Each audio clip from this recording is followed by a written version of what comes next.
Remember our last president who spent his entire professional life in government? He doesn't. And the Dem president before that was a community organizer, what normal people call unemployable. Yet now he's got homes in D.C., Hawaii, Martha's Vineyard, with a basketball court for Barack and a weight room for Michelle. Go back further. What did Bill Clinton actually do before government? You know, besides a few dozen hookers and countless lines of coke. Chuck Schumer, the only thing Chuck did besides government is create new ways to kill Batman. Bernie Sanders, the guy lived in a commune before being booted for hoarding soup. There's Cory Booker, whose greatest achievement is going a day straight without peeing. Well, at least he did something straight. What? I don't get it. AOC tended bar before politics, where the most popular order was turn up the TV and stop talking. Before becoming Cardi B with a head injury, Jasmine Crockett was an ambulance chaser.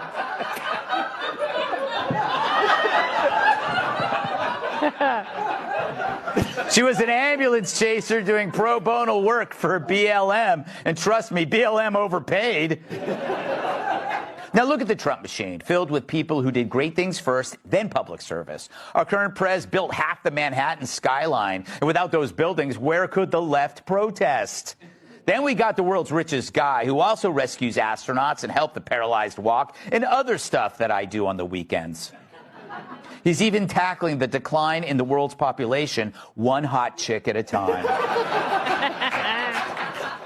Pete Hegseth, career military, multiple deployments, Fox and Friends host, which some say is worse than two tours in Iraq. There's Howard Lutnick, Scott Bessent, Vivek. They were all about accomplishments first and service later. See, successful people realize that life is a ladder with 2 steps. Level 1, you figure out your life first. Level 2, then you help others. The Dems reverse that. Level 1, solve the world's problems from a position of inexperience.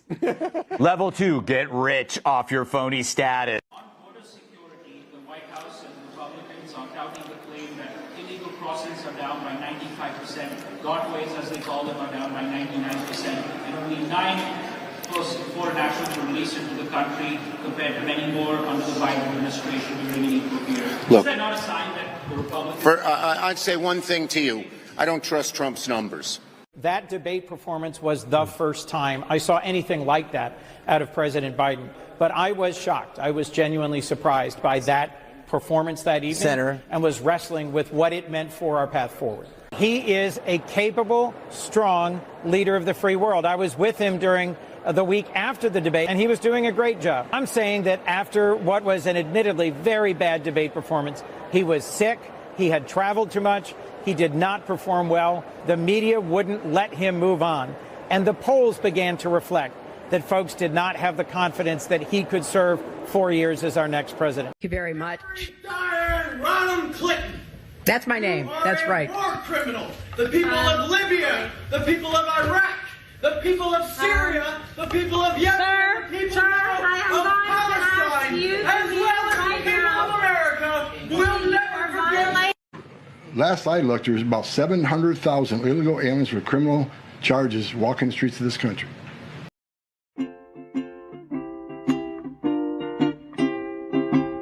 The idea that no person is above the law is a bedrock principle of American justice. No man is above the law, no matter what the crime. And I agree with you. No man is above the law. No person is above the law. No one is above the law. No one is above the law. No one's above the law. No one is above the law. No man is above the law. Nobody is above the law. No one is above the law. No man is above the law. He has to be held accountable. He's not above the law. No one's above the law. Either that nor any other title puts you above the rule of law. No one is truly above the law. That is what it means to have a rule of law. That is what it means to not have a king. They're not above the law. Nobody is above the law. Everyone will be treated, as Merrick Garland has said, as equally. No one is above the law, which is foundational. No one is above the law, even a former president. We have one set of laws in this country, and they apply to everyone. No one is above the law. The law is the law, and no one should be above it. And yes, nobody is above the law. No one is above the law. No one else is above the law, including a president. Nobody is above the law. You can't have two justice systems in America. It has to be one justice system. And anybody who breaks the law should be held accountable. And that no one is above the law. No one is above the law, and our president is not above the law. I always thought that this country, that no one was above the law, especially the president. Nothing's worrying me. It's our opinion that Fox News needs to fire its pollster. And I won't surprise you with that. I don't think you're surprised that I'm saying that. But the Fox News pollster has always been wrong about President Trump. They were the ones that said all summer long that Kamala Harris was going to be the 47th president of the United States. So we don't acknowledge any of that polling. If we build this world from love, yada-da-da-da, yada-da-da, then God will build this world from love. It's unbelievable.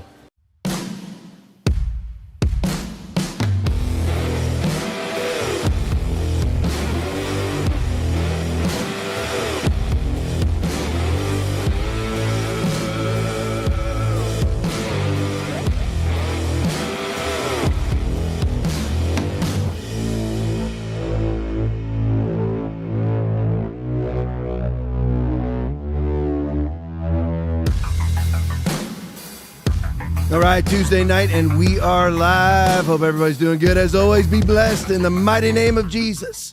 Let me say to everybody in the chat real quick, Scooter8887 is on. ED2 is on. Richard Perry 49 is on. JD Joy is on. Spaz64 is on. Mike Griffith is on. Robin Aroni's on. Granite 2468 is on. PD Frank 1974 is on. Salty Gonads is on. Malamute Lover is on. Hassle Free TV is on. Jules 21 Hours is on. Mobetta 01 is on. Snag Dog is on. Chopper Supernut is on. John Phillips is on. D9597 is on. Guitar Glenn is on. Dave Souders is on. Gritterdon is on. JD Wool's on. Peg McGroin is on. Supergirl 21 is on. Peg McGroin is on. Let me see. USA Abigail is on. Debnew 2011 is on. Snarl Barkley's on. Spaz 64 is on. Big Jim Go Blue is on. Sexy Pony's on. General Plowman is on. Laura Jean Lynn is on. Stephen Toms is on. Todd Supp is on. LA 106 Times is on. Bob Corley is on. Kathy 1604 is on. Veronica 18201 is on. Key Lime 13 is on. Clean Sanchez is on. Judy Anita is on. Joe Heathen is on. Leon Fish Puppy is on. Tony Nuthead is on. Conservative Waffle is on. Love you guys. Appreciate each and every one of you. Just something real quick off of the pregame. It's amazing. Imagine the stance of your party and the education of your party, the knowledge of your party being, well, the stats coming out of CBP, we're always told to trust the government. Now, when you're a leftist, you're always telling all of us on the right to trust the government, and if we don't, we're guilty of a seditious conspiracy, or we're insurrectionists, or we're a threat to democracy at the very least. So I'm just wondering why it is that Chuck Schumer doesn't trust the governmental stats coming from the border. I mean, coming from DHS, coming from CBP, these are the CBP statistical data that's released all the time, that the border is now 99.9% closed. The border is actually, if you look at the specific data, it's 96% completely closed. And if you go by release data, that's including gotaways and everything else, Donald Trump has only released 9 people. in comparison to Joe Biden, release them back into, I'm assuming that is just in the month of, it's April, so it's probably we're at the end of April, probably March stats. Donald Trump released 9 people in the month of March. I'm assuming it's that. Can't be 9 for the year. So, 9 people? So it's 99.9% closed in total data. And Chuck Schumer's response is, I don't believe the numbers. All he has to do is drive down to the border, which he never does, which Kamala never did, which Joe Biden never did. Kamala, played like she went down there by staying at a hotel in El Paso for 24 hours. But they've never gone, go down and check. Why don't you just go down and check, Chucky? You can drive, you can be just like Christy Van Hollen. Instead of flying all the way down to El Salvador, you can just fly down to the southern border and you can see that absolutely nobody's crossing. And again, and I don't mean to be redundant, but I just can't help it because we just heard the lies for 4 years. And here's the thing, I was telling this to Aaron when we were watching the pregame. People I can't stand the most are the Mike Pences of the world. Chuck Schumer is Chuck Schumer, Pelosi or Pelosi. They're demons. I get all that. But when you're playing like a Christian and you're playing like a conservative and you're playing like a populist, you're playing like a nationalist and anti-globalist like Mike Pence does, and you use all that rhetoric, you're playing like a pro-life advocate. You are the most disgusting human being in the world because you legislate the opposite of what you say. And what really gets me going about the border is like people like James Lankford. And it's James Cuckboy Lankford. You know what was coming.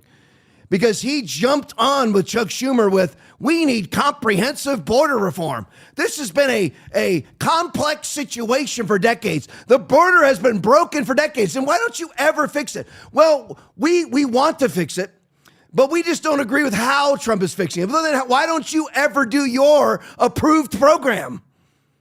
They never do. It's always, I've heard this, it's going to shock you if you've ever heard me preach. Well, I agree with what he says, just not how he says it. Then why don't you actually live what I say, which is the Bible? Why don't you actually live out the Bible then? If it's just the way I say it that bothers you, then you ought to be living a turn or burn lifestyle. You ought to be living in the promises of God and standing in faith, but you don't. You're masked, you're quarantined. You got twice, 3, 5, 6 times vaccinated. You shut your church down. Well, I agree with what he's saying, just not how he says it. But you don't do one thing I say, then how is it that you believe in what I'm saying, but not how I'm saying it? And that's the Mike Pences. They're disgusting human beings. And James Cuckboy Lankford, remember the border security bill that Trump nullified by making phone calls? The one that was going to allow in 5,000 people a day, and just remember how it works. And I won't go too deep into it because that's 30 minutes gone. But remember how that border bill was going to work? The first 5,000 people are let in for free. Aaron, how many people are being let in a day now? None. None. Okay, why do we have to allow in 5,000 people? James Cuckboy Lankford, senator out of Oklahoma, who's a quote-unquote Republican. And where's Congress right now? What are they doing? Nothing. What's the Senate doing? Nothing. You're wondering, I thought we won the Senate, we won the House, we're going to get it all. No, all we have is Trump. Mike Johnson, what does he do every day? Nothing. We just found out, remember the big, beautiful bill? The big, beautiful bill? Remember that? That's going to be coming out, get this, Aaron, in July. Oh. Is it me or is it not even May yet? Yeah. So what are you doing for all of May? What are you doing for all of June? What are you doing? Nothing, because they're actually globalist, leftist, bourgeois elitists themselves with R's in front of their names. And that's the agenda they're actually pushing forward. And they run as conservatives so that they're palatable to their constituency. And James Cuckboy Lankford is exactly the same way. That 5,000 per day, that's Canadians and Mexicans. You know how many Canadians come in here a day? Basically none. Do you know how many? I'm talking about illegally crossing the border. When the Canadians want to come in, they legally cross the border. Aaron, give me a legally. Legally? They cross the border. Okay, so we don't have any illegal Canadians. So it doesn't even count towards the 5,000. And it doesn't even count because it has to be all Canadians and Mexicans. You know how many Mexicans cross the border every day? Hardly any. They've all already crossed. So the count doesn't even start until you get to that 5,000. So everybody else comes in for free. That's James Cuckboy Lankford's border security bill. Remember, we tried to pass a bill. All the Democrats, as Kamala said on the on the campaign trail. We tried to pass it. We tried to pass comprehensive border reform, a bipartisan border reform bill. And Donald Trump nullified it. He killed it. What, the one that was going to allow in 5,000 people per day, and that only counts Mexicans and Canadians? Everybody else gets in for free. Everybody doesn't even count towards the 5,000. You have to get to the 5,000 Canadians and Mexicans first before you can even start counting anybody else. That's how that bill worked. And I mean, just so you know, that's how it really is. And that is just typical Potomac math. I shouldn't even got into that because it cost the show 10 minutes. But anyway, all right, let's get into this. This is hysterical. This is absolutely hysterically funny. I'm not even going to try. Well, I'm going to try to pronounce his name, but this Sri Thanander, that's how I'm going to say it. Sri Thanander. He is, or Sri Thanander, something like that, is trying to impeach Donald Trump. He's actually trying to impeach Trump. Laura Loomer's all over us. Laura Loomer tweet, attention MAGA, the articles of impeachment against President Trump is a financial scam, and Loomer Unleashed has just proven it and exposed it. Basically, Rep. Sri Thanander has nearly $800,000 in campaign debt from his own self-financing. So if you're ever wondering what the motivations are, well, you just always go to 1 Timothy chapter 6, verse 10. For the love of money is the root of all evil, which while some coveted after they have erred from the faith and pierced themselves through with many sorrows. He's trying to use the articles of impeachment to raise money so he can put on his little web page, on his profile page, on Twitter or whatever, or on Instagram or Facebook or anything else. I'm the guy impeaching Trump. You can't even impeach him. It'll never get through the House, and it certainly would never get through the Senate. He's trying to use articles of impeachment as a financial scam to have donors donate to impeach Trump. So that's what he's done. So you donate to impeach Trump, and it goes into the pockets of Sri Thanander as a financial scam to have a donors donate to impeach Trump. And then he's going to use the money to get himself out of debt, as you can see from his FEC filings below. You can go to Laura Loomer and get all of that. The DCCC will promote his fundraising links to help him get out of debt. That's why he was chosen to file the articles of impeachment. It's a scam. This is how Washington really works. Remember, all of our government, $37 trillion in debt, is predicated upon forming NGOs that solely and completely hire and employ Democrats, solely staffed by Democrats, paying them multi-million-dollar salaries. That's why we're $37 trillion in debt. And then those NGOs hire Democratic Party's attorneys for multi-million-dollar salaries.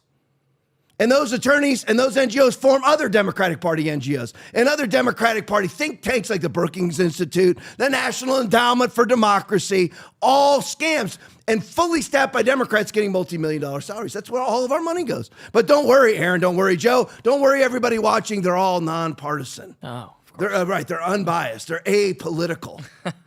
Because they have the National Endowment for Democracy, but they're just like USAID, which funds all those things, and then 98% of them donated to Joe Biden.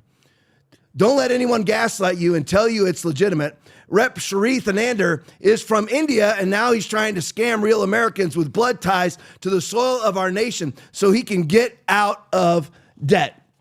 All right, let's go to the next one, wherever I'm at. Where the heck am I? I'm all stapled together. Hold on. There we go. All right. This Congressman, this is that. Aaron, side by side that real quick. Okay. What's the first thing that comes to your mind? I'm not going to say it out loud.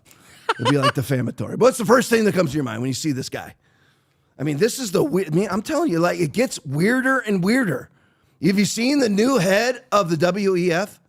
I mean, they look like Beelzebub.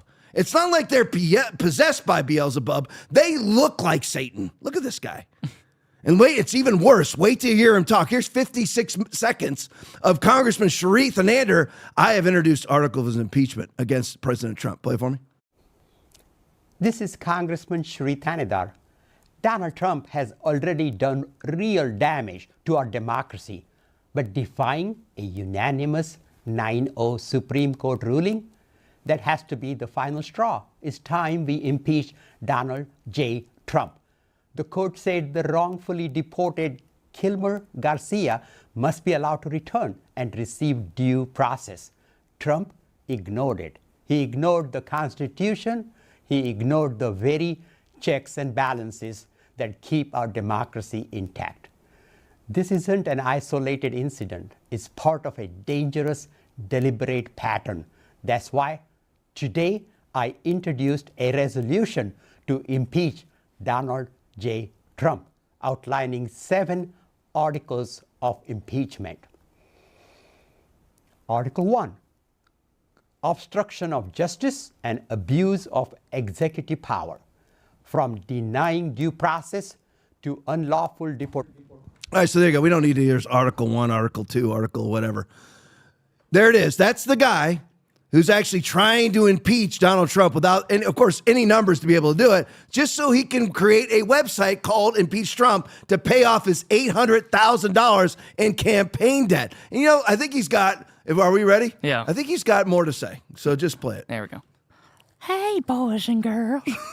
Do you like popsicles? I've got some down in my freezer, down in my cellar, if you'd like to come get some with me.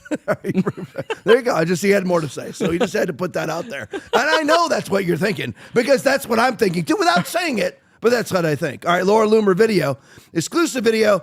I love how Laura actually titles her videos, Indian Scammer Congressman. Here he is in the halls of Congress. Play it for me. Wait, Congressman, one more time. Did you file impeachment articles against President Trump to get out of your nearly $800,000 of campaign debt? You have a history of scamming people. Are you scamming the American people? Would you like to answer, Congressman? Oh, he has done unconstitutional activities that need to be called for. What about your history of scamming people and your campaign debt? If you hate President Trump so much, why don't you just go back to India?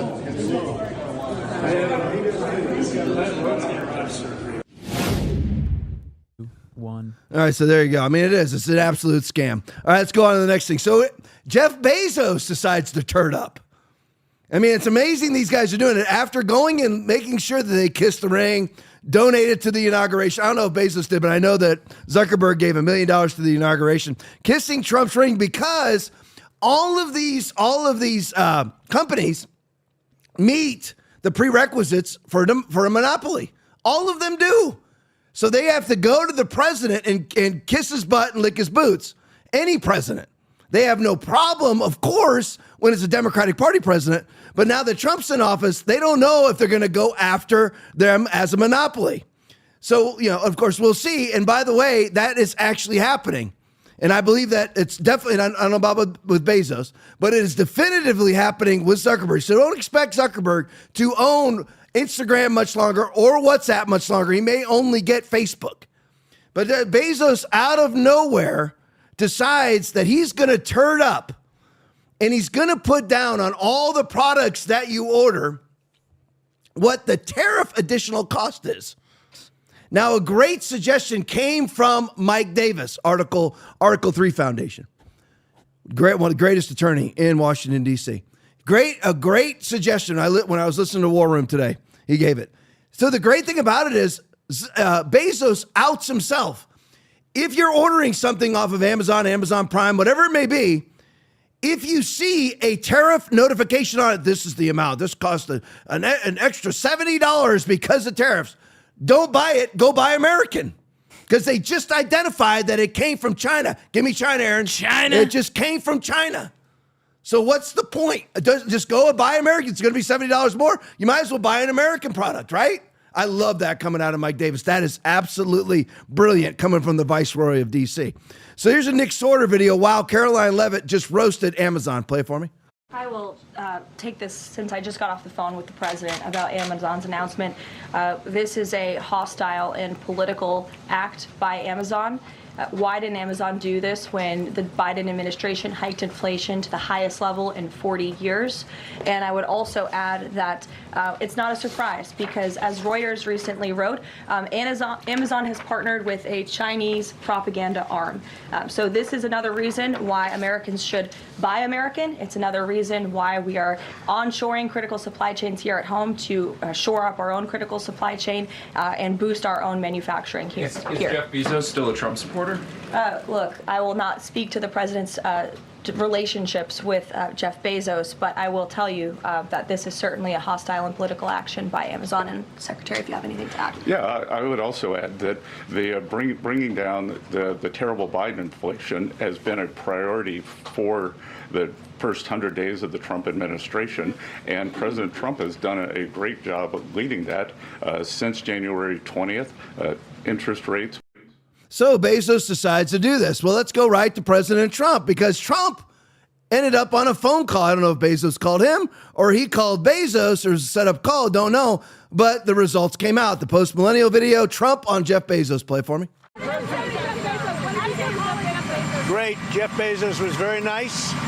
He was terrific. He solved the problem very quickly. And he did the right thing, and he's a good guy. So in other words, you're not going to be seeing the tariff costs on your Amazon orders. That would be my assumption. If I never do it, I never order anything off Amazon. I do, but not through, I don't do it directly. I just tell like my wife, can you order that for me? So I don't know where she orders it from. I'm assuming it comes from Amazon. But anyway, so if that's not the case, let me know. Send it to me in the chat, whatever it may be. Because as of right now, my belief is he said that Jeff Bezos took care of the problem. Well, the problem is that Jeff Bezos was putting the tariff amounts on every order. Which again, for me, it's like great. It identifies that it's coming from a foreign country, and 99.9% of it from his really kind of pseudo-criminal dealings with the CCP, along with Zuckerberg's pretty much criminal dealings with the CCP. All right, interesting little side note video here, Jack Posobiec video. Someone had to say it, so it might as well be me, says Jack Posobiec.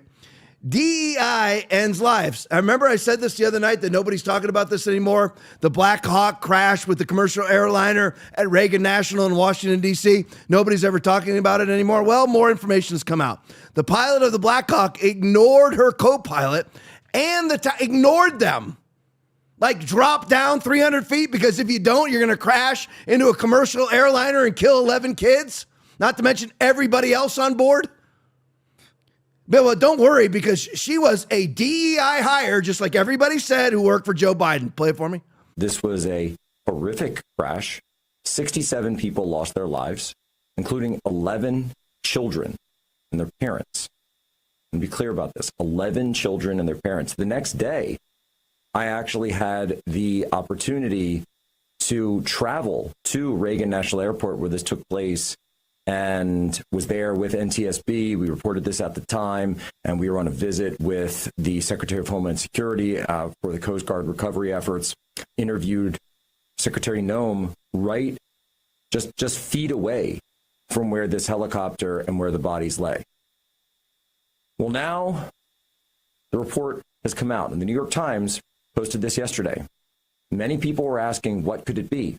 Well, it was pilot error. That was the case. The pilot, email, and Rebecca Lobach, who also worked in the Biden White House, ignored orders and warnings to move or to get out of the way or to descend right before she crashed into the airplane. President Trump talked about this as well and blamed it at the time. Let's play the clip. I'm trying to figure out how you can come to the conclusion right now that diversity had something to do with this crash. Because I have common sense, okay? And unfortunately, a lot of people don't. We want brilliant people doing this. This is a major chess game at the highest level. When you have 60 planes coming in during a short period of time, and they're all coming in different directions, and you're dealing with very high-level computer work and very complex computers. And one of the other things I will tell you is that the systems that were built, I was going to rebuild the entire system, and then we had an election that didn't turn out the way it should have. But they didn't build the systems properly. And there you go, folks. President Trump called it out at the time, and it turns out President Trump was right. DEI ends lives. 67 people dead. 1/6 of them were children, all because she didn't follow orders. The pilot of the Black Hawk ignored her co-pilot, and the tower, telling her to get out of the way of the plane, and 11 children died. Go ahead and put that up for me, guys, side by side. He told her he believed the Black Hawk was 15 seconds away from crossing paths with the jet. Warrant Officer Eves then turned his attention to Captain Lubach. He told her he believed the air traffic control wanted them to turn left towards the East River bank.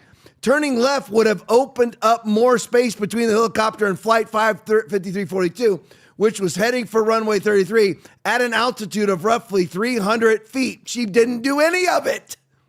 She blew off the tower, which told her to lower her altitude. She blew that off. Then she blew off her co-pilot, telling her that, you're supposed to turn to the left. I believe the tower. She didn't look for confirmation because you know what? She's an arrogant DEI hire who killed 67 people, 11 of them kids. And by the way, Democrats, there's Democrats on that plane too.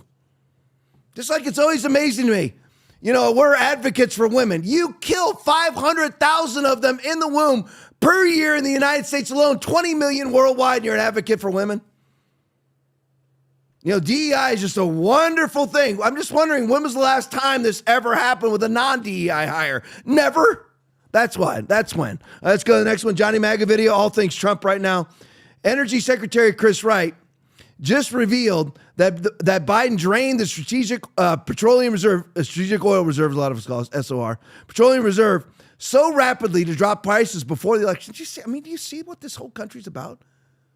He refused to rescue astronauts, which, by the way, you can do severe medical damage to them. We don't know yet what their consequences are. Hopefully none. He didn't rescue them. They could have been rescued in August or September, and they weren't rescued until Trump won the election and sent Elon Musk up to rescue them. Remember, Elon offered to rescue them 9 to 10 months prior to their actual rescue. But why didn't he rescue them? Because he didn't want to give Trump a win, because Elon was a supporter of Trump. It's so disgusting. Would you ever do that? Would you ever do that? If you were the FBI and you found Hunter Biden's laptop with clear pedophilic evidence on it, would you suppress it so that Biden wins the election? That's in 2020. Would you? Think about how disgusting these human beings are. Think about how repulsive they are. Would you conjure up charges against somebody that you knew they didn't commit and crimes that don't even exist and send them to prison for decades? Would you do that? That's what we're up against. And it's for real. And it doesn't feel for real until you're Bannon, Navarro, or Flynn and you're sitting in prison. Or Roger Stone. Sitting in prison or about to go to prison. So Chris Wright says, Biden lowered the levels of the SOR to drop prices before the election. That's his motivation. Just like there was no concern about the open border until January of 2024. Not one concern in 2021, none in 2022, none in 2023. And then lo and behold, he comes to Jesus in 2024 and starts caring about the border and the sex trafficking and the fentanyl trafficking and the labor trafficking. Suddenly Biden cares. But not for 3 freaking years where you had 300,000 people per month illegally crossing the border. It's amazing. 400,000 children are missing, 100,000 per year under the Biden administration, missing into the wind. Doesn't care at all until it's an election year. Just imagine how devoid of human integrity, of human dignity you have to be a Democrat in 2025. And yes, I said exactly that. So Energy Secretary Chris Wright just revealed that Biden drained the strategic petroleum reserve so rapidly to drop prices before the election that it actually damaged, get this, Aaron, half of the facilities. But who cares, right? As long as Kamala, give it to me, Aaron. Kamala wins an election, who cares if we damage the infrastructure of the United States of America? As long as I win. That's such the attitude in Washington, D.C. As long as I get my money, who cares if the whole country goes bankrupt, which by the way means you'll no longer get your money. I don't understand how people don't get it. Again, you're Mike Johnson and you keep passing Biden-level spending, $37 trillion in debt, because if you don't do it, you feel like you might not get elected. Well, you might get elected again, but is it going to matter when the dollar means nothing? I don't understand how people don't think this way. I scored a political win. Okay, you scored a political win by draining the strategic oil reserve, damaging the facilities in a country that's $37 trillion in debt, and you win a political victory in a country that may no longer exist because of your political victory. Play it for me, Joe. The price right enough pun intended, I suppose, Mr. Secretary, to refill the Strategic Petroleum Reserve right now? Oh, absolutely. We are refilling the reserve now, and we will continue to refill the reserve the whole time I'm in office. You know, that was just such an irresponsible action to drain that reserve so quickly for electoral reasons. And in fact, it was drained so fast, it did some damaging to the facilities. And so right now, we only can fill 2 of the 4 major salt caverns we have. So we're doing repair work on the other 2. We're slowly filling the other 2. And I'm trying to get some funds through Congress that'll give us a longer-term runway to fill the Strategic Petroleum Reserve at the fastest rate we can. So who cares if I feloniously destroy infrastructure on purpose, at least through culpable negligence, as long as I win an election, right? That's what it means to be a Democrat in 2025. And this is also what it means to be a Democrat in 2025. Libs of TikTok video. Does anyone recognize this Tesla vandal in California? Let's just show it again. So we have over 1,000 people watching right now. I don't know how many people watching on the Christian Television Network. So let's make this guy as famous as we can. Play it for me. A Cybertruck's cameras capture the moment a man allegedly vandalized the vehicle. This happened Saturday outside a floor and decor store at the Carson Town Center in Carson. The Cybertruck's owner says they had no prior interaction with the man seen keying the vehicle. They say it resulted in $7,000 worth of damage. The alleged vandal and another man drove away in a blue Honda CR-V. So here we are again. That's what it means. Again, find me videos of Republicans behaving that way. I would love to see it. You can send them to me. Really, you can. Send them to me on Twitter. I mean, it's easy. Just send them. You can't. Republicans don't act that way at all, ever. What about January 6th? Well, we can dive into that for an hour. But again, we need to find out who exactly it was in the crowd that instigated it all. And again, even then, Republicans didn't harm anyone. What about the cops? What about them? What about them? They can't, the ones they claim to be injured, like Fanone, won't release their body camera footage. Fanone, Gunnell. Gunnell had this severe injury, and we have the video of him uninjured. Sicknick was killed by a fire extinguisher. We have video of him 2 hours after he was killed. He's perfectly fine. Same thing with Harry Dunn and all the rest of the liars. But anyway, all right, here's Ilhan Omar assessing Trump's first 100 days. Play it for me. We knew that the lies, the chaos, and the destruction were on its way when Trump got sworn in 100 days ago. And just in 3 months, we have seen the gutting of institutions, the shattering of norms, and the fundamental rights of so many people being trampled on. We have watched Trump tear through our government like a wrecking ball by destabilizing federal agencies, undermining the rule of law, and lashing out against anyone who dares to dissent. All right, so let's look at this. It says that he has undermined the rule of law. Tell us exactly how. This is my thing with all of this. Let's make it redundant for those of you that watch this podcast all the time. I just want lists. I love lists. You ever watch me preach? I love lists. So, and I like specifics. I do not like generalities. Whenever I wasn't able to watch it this year, but with the NFL draft, I like listening to Mel Kiper talk about right, wrong, and different. He's specific. I like specifics. So if you're going to say that Trump has attacked the rule of law, tell me how, because all they're doing is giving you generalities, which is gaslit propaganda to basically incite the mob. So he attacked the rule of law, destabilized government agencies. Exactly how has he destabilized government agencies? And what do these agencies do that make it so vital to not be destabilized? I mean, name what these what specific tasks, what specific problems they solve, what tasks they perform, what jobs they do. Name exactly what these government agencies that Trump is destabilizing, name what they do that you're so concerned about them being destabilized. Because if they've all been destabilized and this causes a political earthquake to hit the United States of America, I haven't noticed it. Nothing's changed for me since there's no more USAID. Previously 14,000 employees, now none.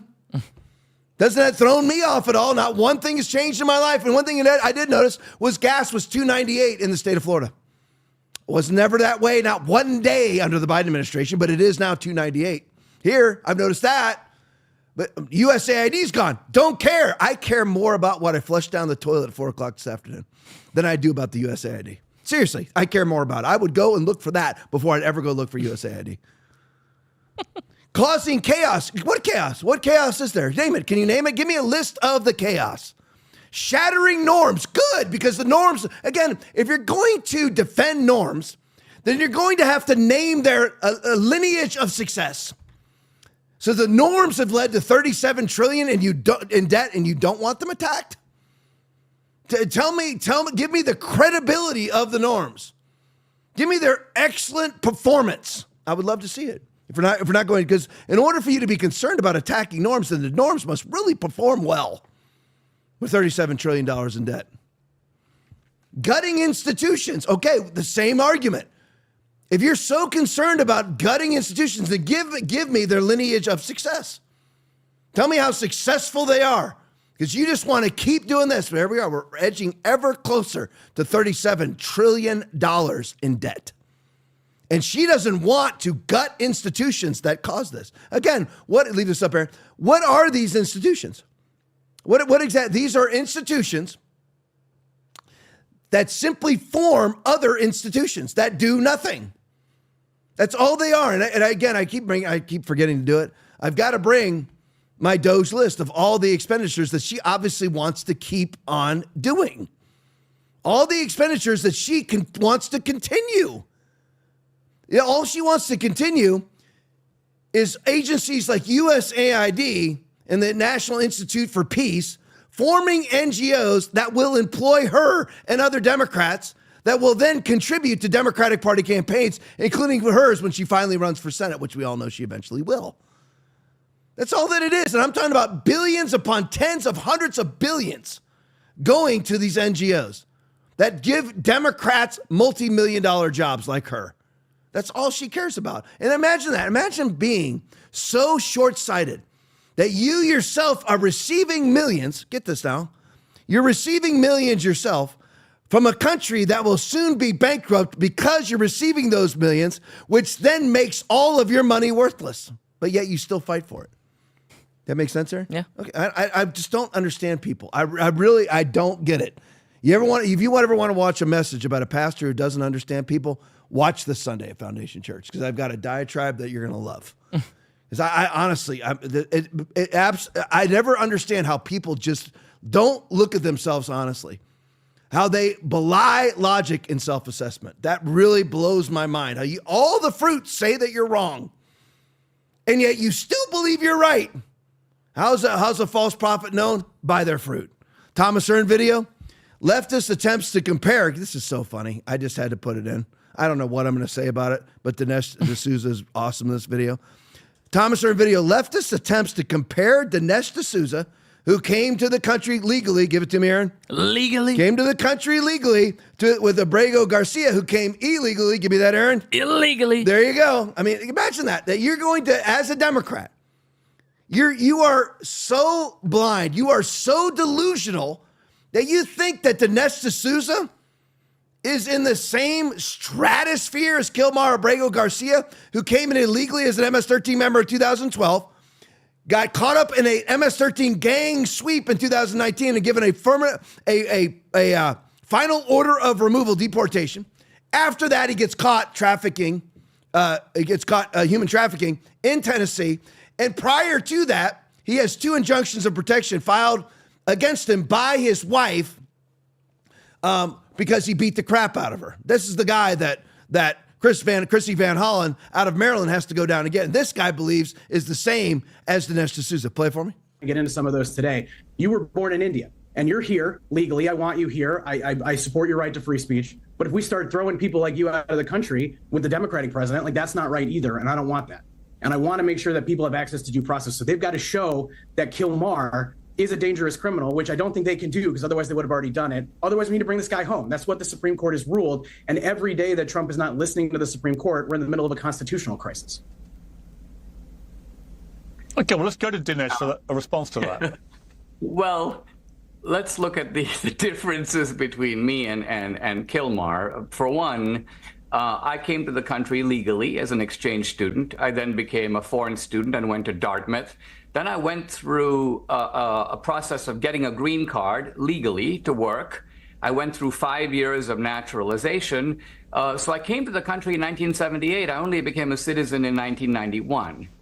This guy, Kilmar, came to the country illegally. So start right there. This was a guy who sneaked into the country in violation of law. That alone makes him a criminal.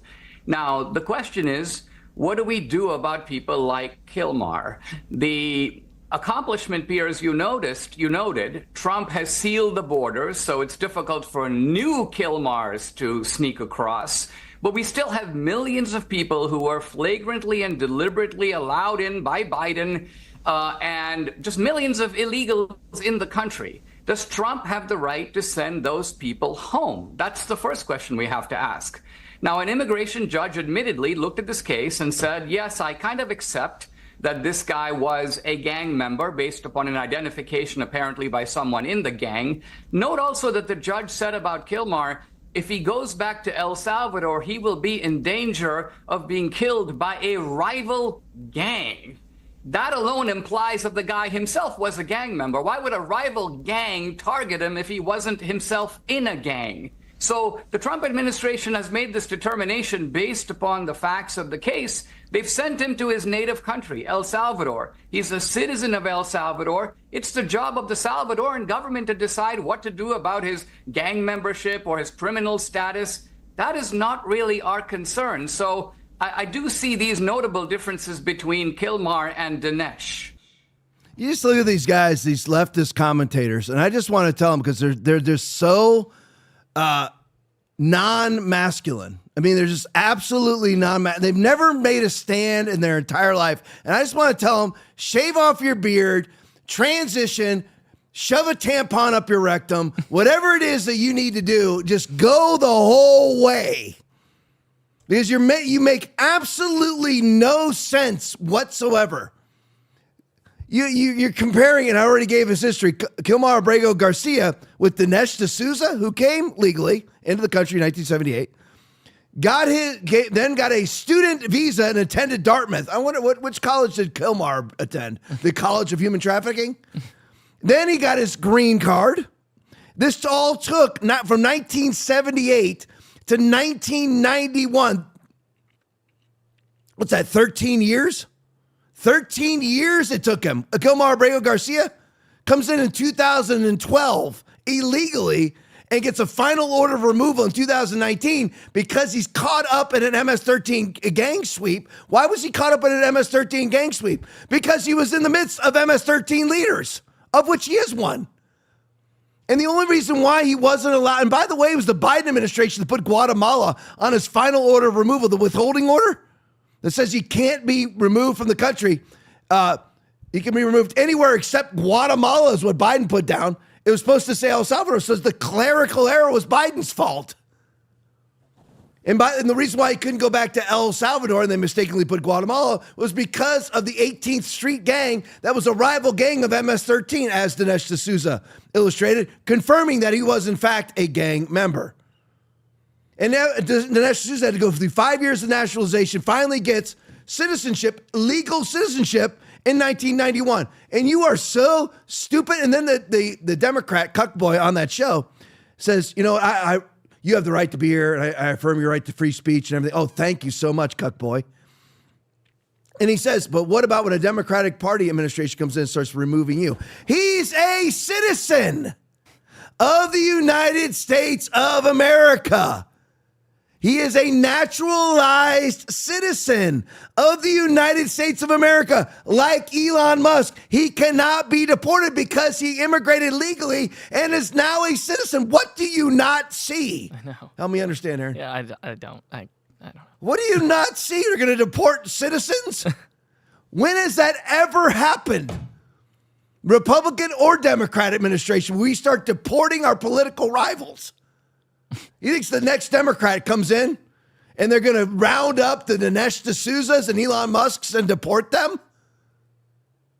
That will never happen. It's just an absolute asinine idiot statement. The level of idiocy is really galactic. There's no way to even make it an argument that you can even comprehend. Speaking of that, let's go to Michelle Obama. Benny Johnson video. Michelle Obama says President Trump deportations keep her up at night. Play it for me. Couldn't be. We couldn't walk around saying valedictorian, straight A student, speaks excellent, has excellent diction if you give them a chance. Mm-hmm. We knew very early on that no one was going to see beyond the color of our skin at an early age. And that could get you in trouble.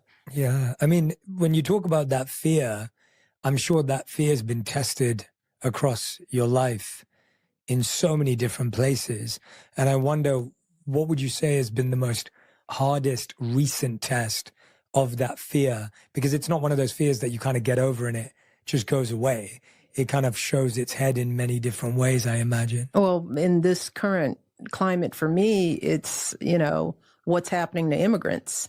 So it's not the fear for myself anymore. I drive around in a 4-car motorcade with a police escort. I'm Michelle Obama.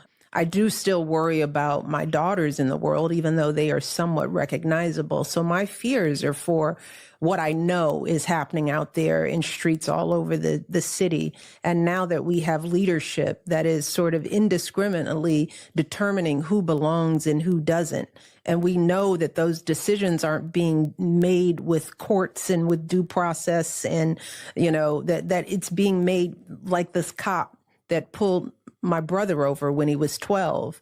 You don't look like somebody that belongs. Okay, Michelle is now in her 60s, and she's talking about her brother being pulled over 50 years ago.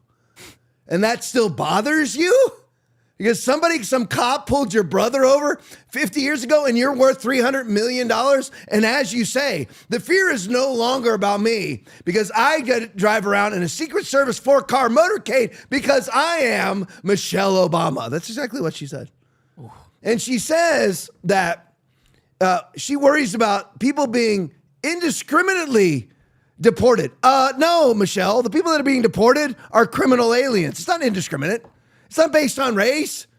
We're deporting Chinese. We're deporting Latin Americans. We're deporting white people, black people, and everybody else who's ever illegal gets deported. It's not indiscriminate. It's very discriminate. Take the IN off. It's discriminate. I mean, like, Tom, you're so fired up. I don't get idiocy. I don't understand how you could sit there and make that argument. It's beyond me. You say indiscriminate when it is very discriminate. And here's the little interesting from Benny Johnson. Michelle Obama says President Trump's deportations keep her up at night. Does she know that Barack Obama, her husband, deported 5.3 million people? In 8 years, 5.3 million people. I guess were Aaron indiscriminately plucked from the streets. I guess, yeah. And by the way, most of them, if not all of them, were people of color. If you want to call Hispanic people of color. There you go. Didn't keep her up at night then. That's what's always so amazing to me now with the tariff argument. These tariffs are evil. How dare Donald Trump levy tariffs on people tariffing us? Why don't the countries who are levying tariffs on the United States bother you? Why aren't those tariffs evil? I mean, imagine that. That's like saying that the person victimizing you is not evil and the person who is your savior is evil. I'm not saying that in a savior Jesus kind of way. I mean, imagine that. Your hero is evil, Donald Trump trying to save you from evil tariffs, using tariffs as leverage. He's evil, but the original tariffs levied on the United States are not evil. Where was Lawrence O'Donnell? I mean, where was Jake Tapper and Chuck Todd and all the rest of these people calling these tariffs evil? Why aren't the Chinese tariffs on America evil? Why aren't the Spain tariffs on America evil? The French tariffs on America evil? The English tariffs on America, the Chinese tariffs on America, whatever it may be. Why were they never evil until we implemented tariffs? I mean, again, these arguments make no sense at all. Put me on a show. I'll scream just like this. And by the way, they can't talk over me because I will scream over them. I will never stop talking. I will never let them interrupt me. I'll just go ahead and keep on screaming and get louder and louder and louder. You might be thinking I'm loud now. This is nothing. I can get way louder. Way louder. All right, let's go to the next one. Let's go to the border. Breaking out more at the border anyway. Breaking out 11 video. This video just irritates the crap out of me. CNN blurs mugshots of criminal illegal aliens. All of them are criminals, and they're blurring the mugshots. Play it for me. The Trump administration is approaching its first 100-day mark with a full court press on the issue of illegal immigration, and they really don't want you to miss it. So they subtly and tastefully deck the White House North Lawn with dozens of yard signs featuring photos of people that the Trump administration claims are in the country illegally, each poster saying arrested and listing the alleged offensive with which they have been charged. CNN's working to confirm the identities and if there are actual allegations against these people. Until then, we are blurring their identities. Oh, but I'm sure they would have blurred them if Biden put them out, right? I mean, they just reveal their partisanship. They just reveal their bias. They just reveal that they're Goebbels. They never would blur anything that Biden ever did, but they blurred on Trump's. Until we confirm who these people are, again, then that makes you anti-democracy because you're questioning institutions. I was told over the last 4 years, 15 days to flatten the curve, that if I question an institution, I'm an insurrectionist. I'm guilty of seditious conspiracy. I'm a threat to democracy if I dare question the CDC, the NIH, the NIAID, the FBI, the DHS, the HHS. If I dare question them, I'm a threat to democracy. Well, aren't you questioning these government entities who have now put this out? Oh, we have to now because they're Republicans. That's how we feel when they're Democrats, just so you know. Jakey Tapper. This is a good one. Put the pickup for me. Hundreds of lawyers. This is great. This is, by the way, I looked into this. Absolutely true. It's not just a graphic that was put up. Hundreds of lawyers quit the DOJ's, went AWOL, Civil Rights Division. Now, why do I bring this up? First of all, this is great. Because the Civil Rights Division, why do we need a Civil Rights Division? Whose civil rights are getting abused? I don't know, nobody. But anyway, so hundreds of them have left, basically because they weren't showing up to work anyway. So that's like saying, you know what, Tom, you lost $1 million that you never had. Okay, thank you for telling me I lost it. It was never here anyway. So these lawyers weren't showing up. And by the way, Civil Rights Division may sound familiar to you because that's where Matthew Colangelo came from. When you head up the Civil Rights Division of the DOJ, you're third in command of the DOJ. Remember, he was dispatched to New York to reinvigorate the Alvin Bragg Donald Trump campaign finance violation case, the 34 felonious counts. Remember that? That Matthew Colangelo was in charge of the Civil Rights Division until Merrick Garland dispatched him. You imagine that. You're third in charge of the entire DOJ, federal, making hundreds and hundreds of thousands of dollars a year. And you take a pay cut of about 300 or 400%. So you're going from like $500,000 a year to making like 120 a year to go take a line prosecutor job in NYC. And by the way, is Matthew Colangelo still in that job right now? Shall we look into that?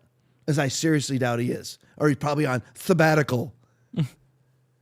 So I just wanted to remind you what this division is all about. And thank God we have Harmeet Dillon now in charge of that division. And lots of people are quitting, saving us hundreds of millions of dollars. Fantastic. For people that sit around and do nothing all day, that's our government.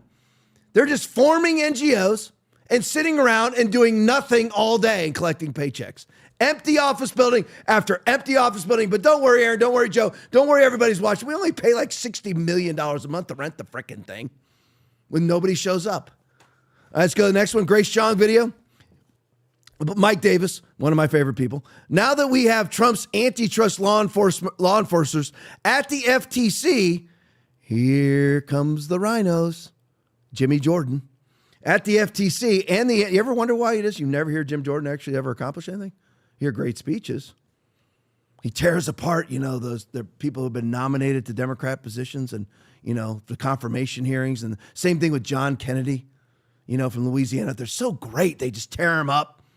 Same thing with Tommy Cotton, who's actually a globalist, leftist, bourgeois elitist, who wants Pete Hegseth's job and the chief of staff for Pete Hegseth. Or not actually chief of staff for Mike Walsh, who sabotaged the Signal chat, was Tom Cotton's chief of staff. Weird how that works, isn't it? But anyway, you ever notice how these people never get anything done? I mean, does anybody notice it? Nothing ever gets done. We just go further and further and further into the abyss of debt. But anyway, Mike Davis, now that we have Trump's antitrust law enforcers at the FTC and the antitrust, which is bankruptcy division, with a target on Google, Amazon, Facebook and Apple, Jim Jordan all of a sudden wants to use the reconciliation process to effectively defund the FTC. Play it for me.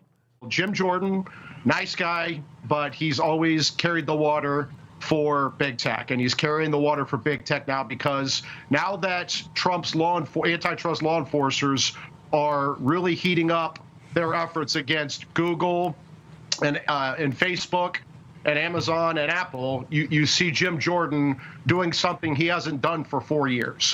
For 4 years of unprecedented Republican lawfare against Trump, his top aides, his supporters, parents, Christians, you never saw Jim Jordan trying to do anything at the Biden Justice Department to stop them. You never saw him trying to cut their funding. You never saw him trying to shut down agencies like the Civil Rights Division or the D.C. U.S. Attorney's Office, who are the tips of the spear in this persecution. But now that we have Trump's antitrust law enforcers at the FTC and the Antitrust Division over the target on Google, Amazon, Facebook, and Apple, Jim Jordan all of a sudden wants to use the reconciliation process to effectively gut and end the Federal Trade Commission, while the Federal Trade Commission is just about ready to hold Meta, Facebook, accountable for its antitrust abuses. This is the same Facebook that spent $400 million chasing Trump out of office in 2020, subjecting him to lawfare. So what's Jim Jordan on and about doing? Well, we'd have to trace his finances to find out, shall we? That's what needs to happen. I hope Elon's all over it, because here's the thing. It's just like Mike Davis said.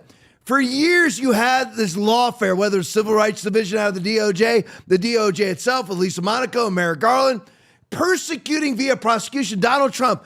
And not one time did Jim Jordan ever try to definance any of that. Not once. But now that the Federal Trade Commission, the FTC, is zeroing in on his campaign contributors, suddenly he wants to definance them. So he wants to definance the people who are going to try to prosecute or shut down Democratic Party acolytes who have persecuted Donald Trump. Again, he's trying to shut down the agency now, fully staffed, the FTC, Federal Trade Commission. Fully staffed. Why? Again, he didn't want to shut down the FTC when it was fully staffed by Democrats, but he wants to shut it down now that it's fully staffed by Republicans. What does that make him? What does that make Jim Jordan? He does nothing. Aaron said it right when we watched the video. They never do anything all day. What does he ever do? Have any of these Republicans, whether it's Johnson, whether it's Jordan or anybody else, have tried to codify any of Trump's executive orders? No, not one. Not one. They haven't tried to codify any of them into law. But yet here you have a fully Republican staffed, a fully MAGA staffed FTC zeroing in on our persecutors. And Jim Jordan wants to defund the people who are going to prosecute our persecutors. What are these? You can't trust any of these disgusting, spineless, vaxxed worms. They're gross. Absolutely disgusting human beings. We need to trace his finance. How much money does he get from Google, Amazon, Facebook, and Apple? Because he certainly doesn't want them to go before the antitrust division at the FTC. Why? Why? Are they not monopolies? Are they not? Explain to me what other search engine are you going to use outside of Google? I know DuckDuckGo, and I use it. I'm just saying it doesn't compare. They leverage everybody out. They leverage everybody out, like Walmart. They leverage every business out because once you get so big and you are receiving product from other places, all you have to do is tell these other companies, if you sell to another company outside of me, you lose your contract with me. That is a monopoly. That makes sense there? Yeah. Okay, There you go. Let's go to the next one. Speaking of monopolies, Mike Benz, read the bottom first. In 1991, I told you, how are these people, are any of these people legitimate? J.B. Pritzker is this multi-billionaire governor of Illinois. I know he owns like Hyde or whatever, but how did he get the money for that? I want to know how his family got rich. Because did it come through NGOs? Did it come through government contacts? Or did he actually use capitalism to get rich? Maybe he did. I'd like to know. Same thing with Warren Buffett. Because Warren Buffett would be bankrupt right now if it wasn't for the government. In 1991, Warren Buffett was about to lose everything. Sobbing in tears, this guy puts on all these conferences about how to become rich like me. Sobbing in tears, he called the Fed's Treasury Secretary as a last resort. Here's the wild story, and you can go right there to Nikolai Christensen and get the whole story. But Mike Benz, I love how he sums it up. A good investor knows the market. A great investor knows the Treasury Secretary. That's how it really works. That's called crony capitalism, where you use politics to crush your opponents, to crush your competition. And then when you are about to go bankrupt, like he was, you call the Treasury Secretary to work out a deal so that you don't, which, by the way, costs somebody, probably us taxpayers, so that Warren Buffett can continue to be rich and put on conferences about becoming like Warren Buffett. When all that he is a government grifter. That's what, I mean, he wouldn't be rich right now. He'd be finished if it wasn't for his government contacts changing the rules solely for him. All right, let's go to the next one. Adam Hughes tweet. This is great. It keeps happening. It keeps happening more and more in the high jump division in California, I think it was, or maybe it was Washington State. Can't remember. It was a leftist state, Oregon, Washington, California. And again, this is amazing to me because you have all these parents. Look at my virtue as I clap for the man defeating my daughter on the track. Hey, look at my virtue. Do you realize that you will destroy the very sport your daughter's competing in? You get to be virtuous for a day, but you eventually will no longer be able to even attend your daughter's athletic events because there won't be any more legitimate daughters competing in those events. There'll be men pretending to be women. In those two divisions, in the high jump divisions, both of the state champions were both fully penis men competing against women. And now we have it here too. Adam Hughes, science. Remember, we got to follow the science. Imagine being told to follow the science by people who call women men and men women, who can't define a woman. Scientists are baffled. I love the sarcasm. Why women with prior experience living as men are able to beat female athletes without that same experience so easily. In other words, these men just jump into these women's divisions and they're competing against women who have competed at that event for 15 years. And they themselves just competed in it for 6 months and they beat all the women who have been competing at it for 15 years. Amazing, isn't it? Well, you know why that is? It's called testosterone. Hugo identifies, that's the guy below, as a woman, so he is allowed to compete against women. This weekend in Texas, everybody thinks Texas is red. You need to look into it. I've been covering it. You need to look into it. Texas has fallen. We just don't know it yet. All the people living there are red. But the quote-unquote Republican politicians, not one of them is. Namely the House. This weekend in Texas, he won every swimming event he entered in the U.S. Masters National Championship. Down below, male swimmer won every event at Women's National Swimming Championship. Hugo Anna, get that, Aaron? Yeah. Hugo, that's his name. Anna Caldez won all 5 events he entered at the U.S. Masters Swimming National Championship in Texas this weekend. Probably, this is Masters, so this is older, like people in their late 20s, early 30s. So he's probably never been a swimmer his whole life, just goes in and defeats female swimmers. He beat his female competitors by 3 to 5 seconds. These are events that are usually decided by tenths or hundredths of seconds. He's winning by 5 seconds. Imagine that lead, just 1,001, 1,002, 1,003, 1,004, 1,005. That's what he wins. In every race, 3 to 5 seconds. Prior to identifying as a woman, Caldez participated on the Ohio Splash Team, a swim club for homosexual males. Ooh. Of course. This is what it means to be a Democrat in 2020. You celebrate this. I mean, because you should see, I'm not going to get to it tonight. I will, hopefully, this week. I got a whole stack on Democratic Party states and cities. What's going on in Tim Walz's Minnesota. You should see what's happening there. They're basically just opening the floodgates to trans athletes participating in women's sports and every other sort of trans agenda item. They are opening the floodgates. They are passing all pro-trans legislation in the state of Minnesota. All right, let's go to the next one for me. If you're interested, you can go and get onto Kamala Harris's live stream for $25. Failed presidential candidate Kamala Harris to speak on Wednesday. Oh, yay! So we can all listen to a barf word salad sandwich for an hour. Harris to speak on Wednesday. Digital tickets cost $25 to watch her. I gotta see how many tickets that are actually sold. I want to see the amount of revenue that's raised with this. I mean, they may be able to pull it off with bots. I don't know. But who in the world would pay $25? I would rather pay $25 to have you individually pull out all my arm hairs than watch 1 minute of Kamala Harris. Literally, just take me to a Chinese torture camp. Instead of paying $25 to listen to Kamala Harris speak. We did it, Joe. We did it. Hey, let's skip the next one. Let's go to Canada. We got a Canadian in the room tonight, so I want to get to Canada. So skip Laipply. There you go. Put it up there for me. All right, now, this is why Pierre Poilievre lost. Now, listen, Alex Jones and I differ on this. I somewhat agree with him. It's not 100% either way. But Alex Jones basically blames Trump for Pierre Poilievre losing. I don't. Pierre Poilievre sowed the seeds of failure, sowed the seeds of defeat many years ago. Christine Anderson, European Union, right-winger, they always say all right or whatever. He's just a right-winger, anti-COVID, anti-mask, anti-vax. He refused to meet with her because he didn't want to be in any way connected to her. And she's a major right-wing advocate. If you're going to be an anti-globalist, then you're going to need to connect with the Viktor Orbáns of the world and all the others out of the European Union. There's not a whole lot of them to choose from. Christian Turhees, but Pierre Poilievre will never meet with these people because he doesn't want to be connected to them. He doesn't want to be considered as one of these right-wing zealots. Well, that costs you.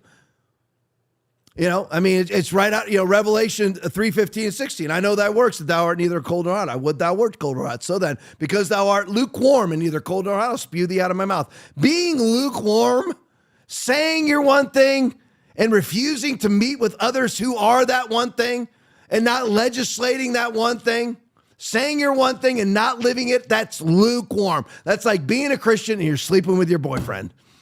I'm an evangelical Christian, but I'm sleeping with my boyfriend or my girlfriend. You're not. Well, I believe in God's grace will cover it. That's incorrect. If we deliberately keep on sinning, after we have received the knowledge of the truth, no sacrifice for sins is left, but only a fearful expectation of judgment and of raging fire that will consume the enemies of God. That's why it's Hebrews 10, 26 and 27. That's why God says in Psalm 138, 2, I will worship towards your holy temple and praise your name. For you have magnified your word above all your name. It's about the word. It's about the actual truth, not what you say that you are. All right, so Pierre Poilievre, President Trump, this is what he said. You want to lose an election? Tell Trump to stay out of it. Now, Alex Jones says that Donald Trump stirring up Canadian animosity towards the United States cost Pierre Poilievre the election. He said that's what stirred it up.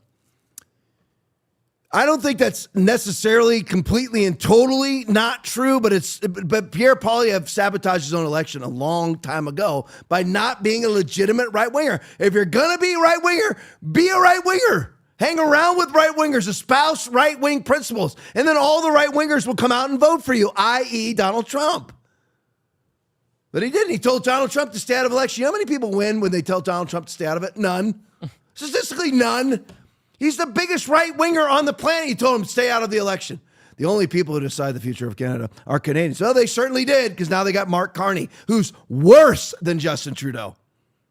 So again, you have to explain to me why you got rid of Justin Trudeau and then voted in somebody worse than Justin Trudeau. It's like all of the Californians moving out of California, moving to Austin, Texas, and they're fleeing California because of the tax rates and because of the various restrictions and all the various legislative items that they're fleeing from coming out of California. Regulations, that's what I was looking for, all the regulations. And they flee California and go to Austin, Texas, and then vote in the very policies they fled from. Same thing here. Canada will always be proud, sovereign, and independent. Early under Mark Carney, good luck with that. You didn't want to be the 51st state. Well, you might be the next Ursula von der Leyen state, though. Canada will always be proud, sovereign, independent, and we will never be the 51st state. Why don't you just understand that he's trolling you?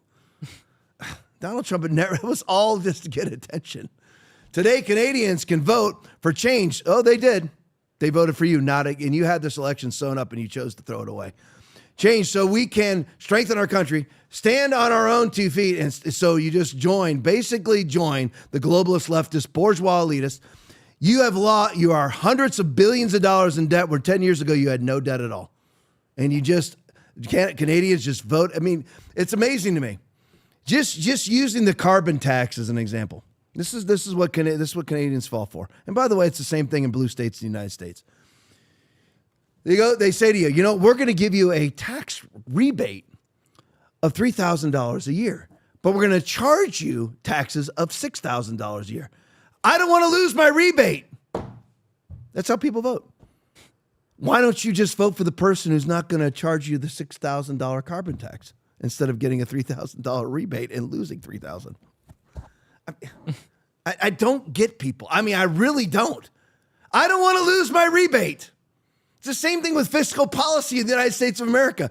I don't want to lose an election, so I'm going to vote to bankrupt the country, therefore invalidating the dollar. And I myself will be bankrupt. But I want an election. You're now governing over a country that no longer exists. Today, Canadians can vote. Well, they did. They voted, and they voted in Mark Worst. I mean, you're talking about a globalist, Ghislaine Maxwell friend, a globalist leftist, bourgeois elitist, WEF friend, who can't even really claim that he's a Canadian because he rarely has ever even lived in Canada, and he's voted in as their president. Amazing. All right, go to the next one for me. Steve Bannon tweet. This is exactly why the so-called populist lost Pierre Poilievre. No, boys. Very, very sad result for Canada last night. A lot of people have been DMing me saying, why didn't everybody knows the Nelk boys? I mean, very solid. I mean, they were the ones who connected Trump with what generation, Aaron? Gen Z. Gen Z. They connected Trump with Gen Z. Saying, and this is what Poilievre needed. Poilievre has firmly got the 40 to 60 vote. But he doesn't have anybody voting for him from 18 to 40, zero. And the Nelk boys, who are huge on social media, huge. You get their endorsement, he wins. It's just like Kamala. Give it to me, Aaron. Kamala. Joe Rogan. She shorts down Joe Rogan. You wonder why you lost? Because you don't go down. You turn down. You refuse to go on Joe Rogan's show. And he refused to get this. So a lot of people have been DMing me saying, why didn't you use your platform to help Pierre like we did with Trump? Truth is, I have never tried harder to work with anyone than Pierre Poilievre. But Alex Jones says that it was Trump that cost him. It wasn't. I love Alex Jones. He's right most of the time. Wrong here. He sowed the seeds of his defeat many months ago. Been reaching out to him. And his team, get this, Aaron, get this, Joe, from Canada, for years. From every angle. We are here to help. You went there, you get their support, you win, just like Trump did. Then in turn decided they wanted nothing to do with us. Not only did they turn it down, they wanted nothing to do with them. The Nelk Foundation was built in Canada. Our strongest fan base, the strongest fan base is they are Canadian. And you get the Nelks, you win. He turns them down. You want it, Kamala, you win if you go on Joe Rogan. Nah. That's brilliant. If I was running for president and Joe Rogan offered for me to go on a show, I'd say where and when I'm there. Yep. I'd cancel an arena event. Arena? You're reaching 12,000 people? Joe Rogan has hundreds of millions of views per show. I don't, Aaron, help me. Help me. Seriously, help me. Help me understand. Help me. Why you would piss away winning the presidency of Canada. You just piss it away. Don't blame Trump. The Nelk Foundation was built in Canada. Our strongest fan base will always be in Canada. I wish we could have done more to help. Go to the next one. Chris Pavlovsky, owner and founder of Rumble. I had the same experience. You want nothing to do with Rumble too? There's tens of millions of people on Rumble, including conservative Canadians, and you wanted nothing to do with them? Amazing to me. I mean, it really is amazing to me. All right, 1017, that's good. All right, Rumble Rants. Thank you, Nate Dad, $40. John Phillips, 1973, $10. Thank you guys so much in the rant. Thank you guys so much in the chat. Listen, stick around for the post game. It's awesome. I mean, it really is. It's funny. It's awesome. Stick around for it. Love you guys. Back here tomorrow night, 9 o'clock. God bless you. That's how you should be living. Fear not. Have no fear of sudden disaster. Hurricane this, sickness, illness, disease, infirmity, economic collapse. It's got nothing to do with you. Are you in covenant with the world or covenant with Christ? Well, then talk like it, act like it, speak like it, believe like it.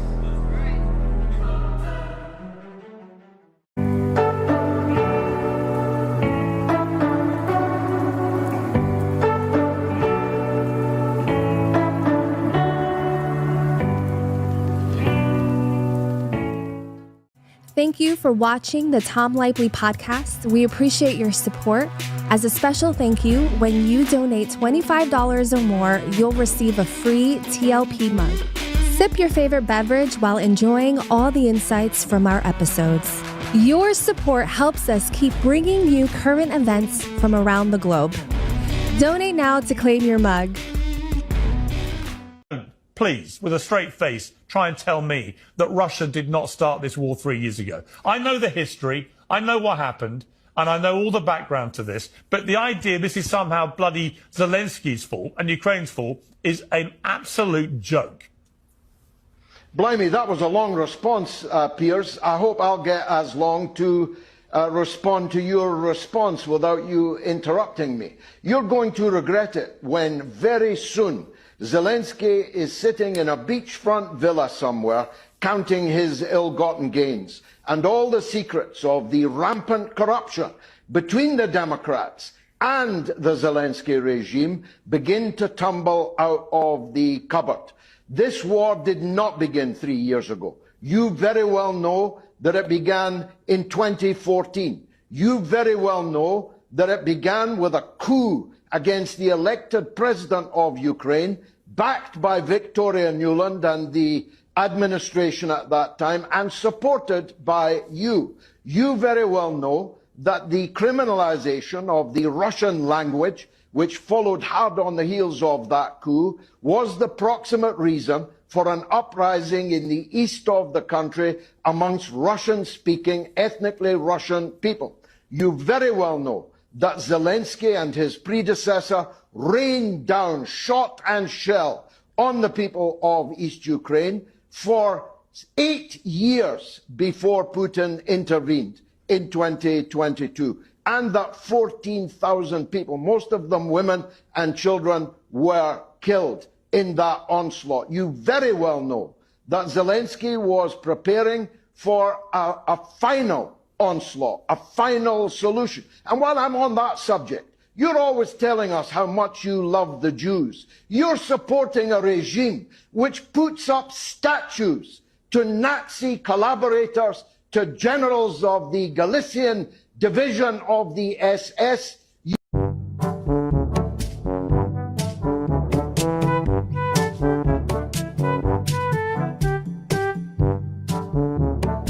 My decision to skip the inauguration, you know, what people don't realize, or my decision to make choices at the beginning of this year that suited me were met with such ridicule and criticism. Like, people couldn't believe that I was saying no for any other reason, that they had to assume that my marriage was falling apart. Right.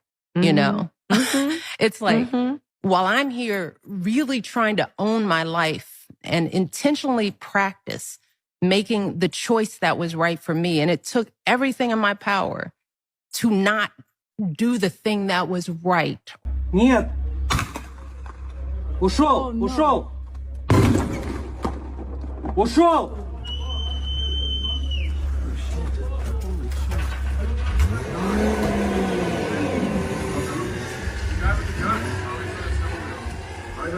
Oh, sure did.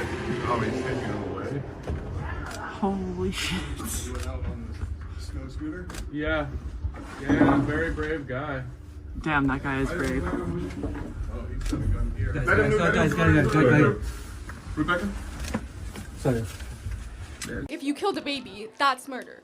But killing a fetus isn't murder. What species is the fetus? Human, Then how is it not murder? because it hasn't been born yet. Why does that make it human? Because that's when, like, it's not dependent on the mom, and it can be, like, So- its own thing. If you have a pacemaker, you're dependent. If you have a ventilator, you're dependent. Babies are in NICU units, neonatal intensive care units, they're dependent.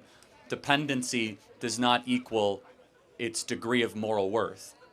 And so I need to understand the moral consistency. Here is a baby at 31 weeks that can survive outside of the womb. It has its own brain waves, its own consciousness, its own heartbeat, its own ability to clean its bladder. How is that not a human being? It just happens to be in a mom. Because it hasn't come out yet. It's still living in the mom. It's still part of the mom. Right, but it's living. It has a heart. If it's not living, how does it have a heartbeat? Because a fetus is like a parasite. It lives off the mom. You think babies are parasites? Fetuses. Right, but a fetus literally is just a word for a human being. It's a stage of development. Before it's born. Right, but have you ever been to a fetus shower? Why do they call it a baby shower, not a fetus shower? Well, yes, it's a baby, but it depends on what the mother wants. Oh, so it is a baby, not a fetus. Got it.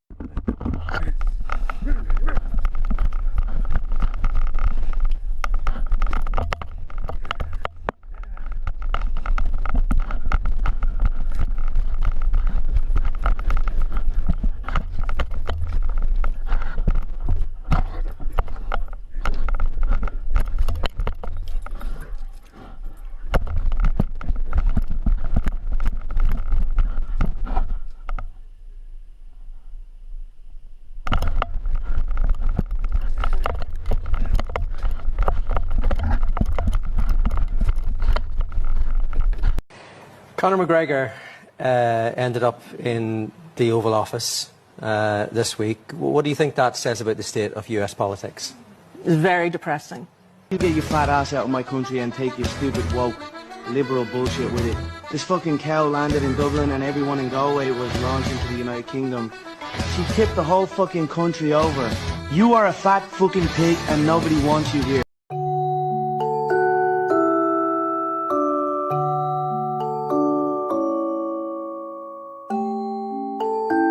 Here's former South Bend Mayor Pete Buttigieg explaining how he acquired his 2 children. Watch. So we're in what's called a surprise adoption scenario. So I was at work, I was traveling, we got a phone call, Chaston called me, and the next day we were in a rural Midwestern hospital holding him in our arms, and they were like, oh, wow, 1 day old. Wow. Like it was like that. Like just from like normal life to and by the way, it's twins. Which was amazing. You didn't know it was twins before. We were just on a list. Wow. You know, we said that we were willing to adopt, or we wanted to adopt. We said that we wanted to adopt without regard for race. By the way, anybody who says race is not a thing in this country should experience an adoption process where there are literally different lists. If you say that you want a white kid only versus if you say that doesn't matter. Wow. Like literally a different list. What is that? What do you mean by that? The list for white kid only is longer. And not only that, there was actually a discount, or you didn't have to pay a deposit on the fee. Discounts. This is like how it works. Yeah. I couldn't believe it. It's unsettling because a middle-aged gay man is talking about how he flew in from out of state to purchase children that he has nothing in common with so that he can raise them in a motherless home and use them as props for his political career. And what happened to fathers in this country? Their balls have been detached and thrown in a purse somewhere. What is going on with the fathers? I called my buddy, I go, what'd you do today? Well, I went to the parent-teacher conference. Parent-teacher conference? My father didn't even know where the school was. He'd often ask me, what grade are you in? Where are you at?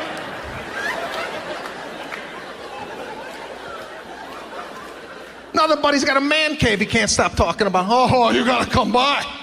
Got my man cave. Go down there, watch the game on Sunday. Got my beer in my little koozie. Man cave? You're bragging about a man cave? My father had a man cave. It was the house.